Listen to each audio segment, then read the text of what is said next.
The Woman in Pine Hollow Woods. My name is Marcus, and I live in a small farming town in southern Illinois.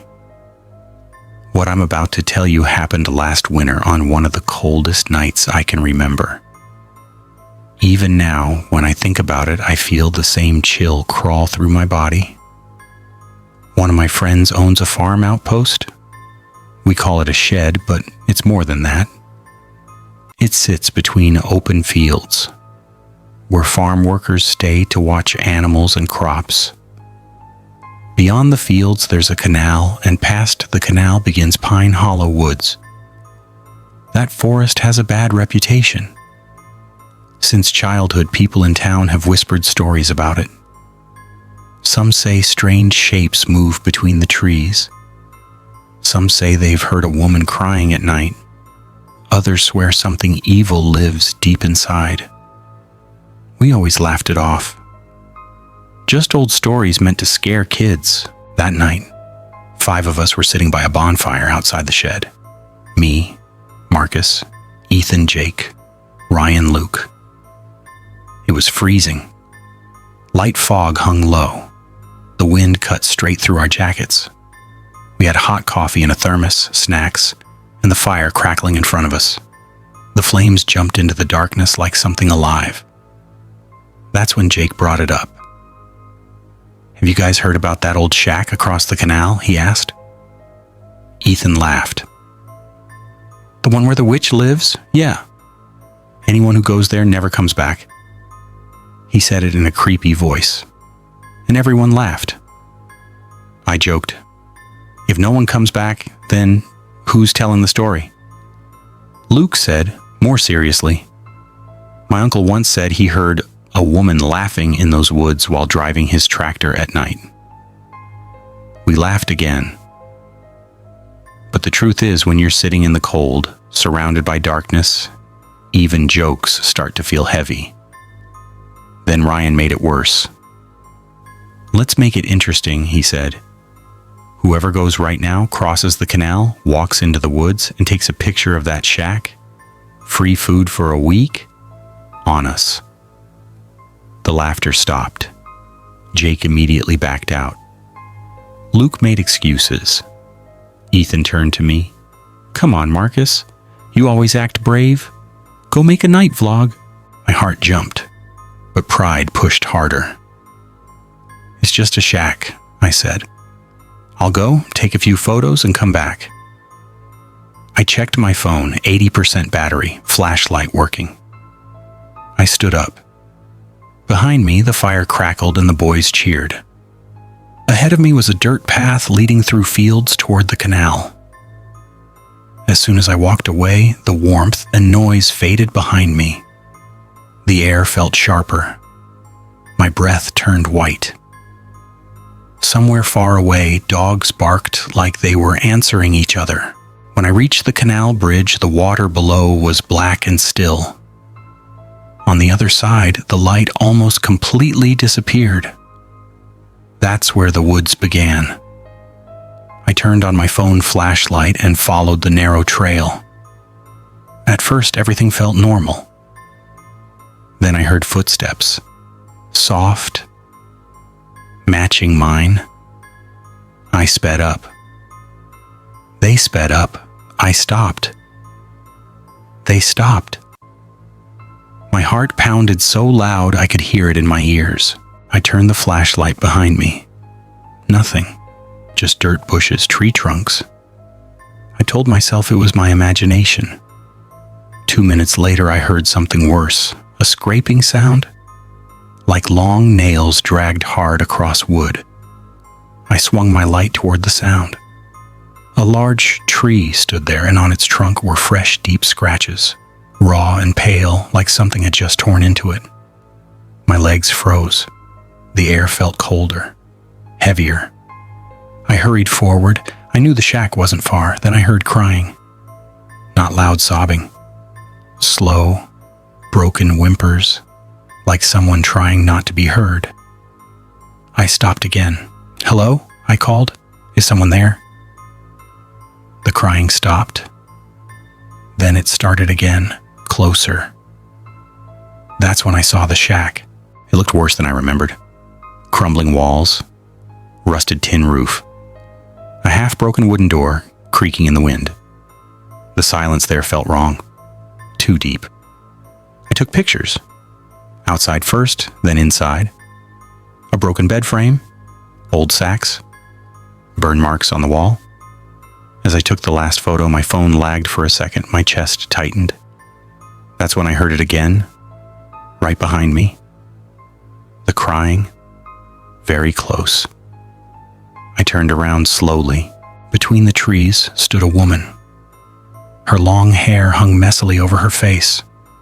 She wore dirty, loose clothes soaked with mud. Her head was tilted at an unnatural angle. When she slowly raised her face toward me, my blood ran cold. Her neck was twisted, her mouth hung uneven, her eyes were wide, too wide, mostly white, barely any color. She didn't blink. A dark fluid slipped from the corner of her mouth. I whispered, "Do you need help?" She tilted her head even more. Then she smiled. Not a normal smile, a stretched, broken one. In a cracked whisper, she said, "Why did you stop?" That's when my mind shut down.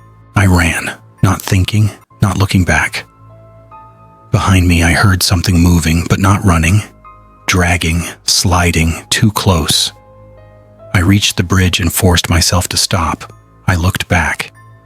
At the edge of the woods, I saw two white, glowing eyes watching me. Then they vanished. I ran all the way back to the shed. The boys went silent when they saw my face. When I showed them the photos, everything looked normal until the third picture. In the corner of the doorway inside the shack was a face, half hidden, one wide open eye, watching. No one laughed after that. We put out the fire and locked ourselves inside. I don't know what she was, but I know one thing: Pine Hollow Woods is not empty, and something there noticed me.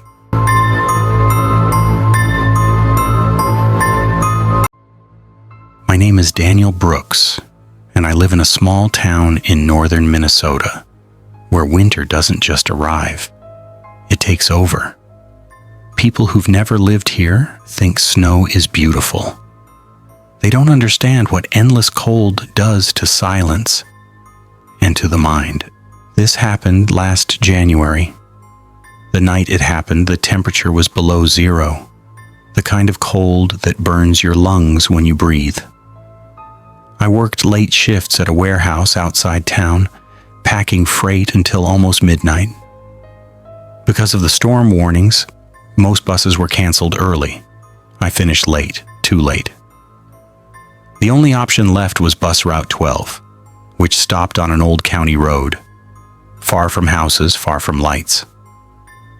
The bus stop wasn't really a stop anymore, just an old shelter forgotten by the city, broken glass windows, rusted metal frame, a bench that felt like sitting on ice. Snow fell quietly, heavy and thick, swallowing sound. I checked my phone. No signal. Battery, 34%. I pulled my coat tighter and rubbed my hands together. The road stretched endlessly in both directions, swallowed by darkness. Somewhere far away, the wind moaned through the trees like a low voice. That's when I noticed something strange. They came from the snowbank beside the shelter, straight toward the bench, and stopped. There were no footprints leading away. I stared at them for a long moment, as telling myself they were old. The snowstorm had been on and off all day. Maybe someone waited earlier, maybe the wind covered the rest. Still, something felt off. Then I heard a sound. A soft crack, crunch, like ice shifting. Behind the shelter, I turned quickly, my heart jumping. Nothing, just swirling snow and darkness. I sat back down, trying to calm myself. The cold was sinking deeper now. My breath came out in thick white clouds, except this time the cloud didn't drift away, it stayed. Right in front of me, another breath appeared. Slow, controlled. I froze. Someone was breathing with me. A voice came from inside the shelter. Low, calm, too calm. You missed it too? My body locked up. The bench beside me was empty. The voice came again. It doesn't come often, only in winter. I stood up slowly and turned my phone flashlight toward the shelter. No one was there, but when the light hit the cracked glass window, my stomach dropped. In the reflection, I saw myself sitting, but I was standing. The reflection version of me slowly raised his head. His eyes were pale, empty, like frozen glass, and he smiled. My phone vibrated in my hand. One new message. Unknown number, don't get on the bus. Before I could react, headlights appeared at the far end of the road. An old city bus rolled out of the storm, moving slower than any bus should. Snow stuck to its sides like frost on a coffin. The digital sign on the front flickered. No route number, just one word. Last. The bus stopped in front of the shelter. The doors opened with a long, tired hiss. Cold poured out from inside, colder than the night air. I looked inside. The bus was empty. It's no passengers, no lights, except for the driver. He sat perfectly still, hands frozen to the steering wheel, eyes wide open, mouth slightly open like he'd been trying to scream and never finished. The reflection behind me stood up. You should hurry, it said softly. This stop doesn't last. I stepped backward. The doors stayed open. The bus didn't move. Snow stopped falling around it like time had paused. I ran. I didn't look back. I ran until my lungs burned and my legs felt numb. I didn't stop until I reached the edge of town where streetlights glowed and houses stood quietly asleep. I didn't sleep that night. The next morning, curiosity pulled me back. I told myself I needed proof. Closure. Something. But when I reached County Road 12, the bus stop was gone. No shelter, no bench, no broken glass, just untouched snow, no footprints, no sign anyone had ever been there. At work a few days later, the TV in the break room played the local news quietly. Another missing person case linked to extreme winter exposure. The anchor showed a photo. A man standing at a bus stop, waiting. It was me. The date on the screen was last winter,